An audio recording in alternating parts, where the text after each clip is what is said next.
अगर आप भी चाहते हैं धनिया म्यूजिक की ऑडियो वीडियो सबसे पहले आप तक पहुंचे, तो हमारे इस चैनल को सब्सक्राइब जरूर करें और साथ में बेल आइकन को दबाना ना भूलें। बोला बोला छठी मैया की जय। आप सुन रहे हैं दीवाना दीपेश को, सुन रहे हैं दीवाना दीपेश को।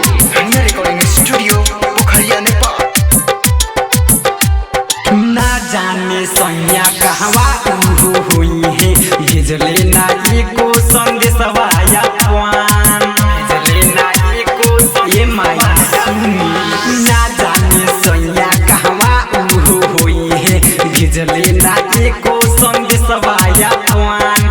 कैसे भूलैले नाही हुइले, मोती गाँव में कर फिरल हो। कैसे हम भूखी बरतिया छठो में सैया ना अइले हो, छठो में सैया ना अइले हो। बोला बोला छठी मैया की जय।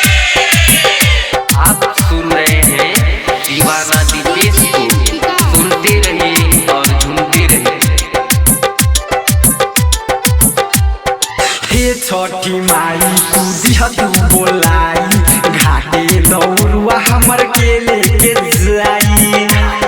हे छठी माई सुनी, हे छठी माई तू दिह तू बोलाई, घाटे दौरुआ हमर के लेके जाई। राइटर मुन्ना दीवाना दीपेश के दिह तू त बोलाई हो।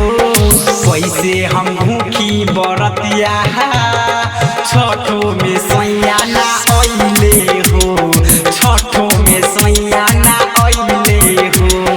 कैसे हम भूखी बरतिया छठो में सैया ना अइले हो, छठो में सैया ना अइले हो। धनिया रिकॉर्डिंग स्टूडियो पोखरिया नेपाल।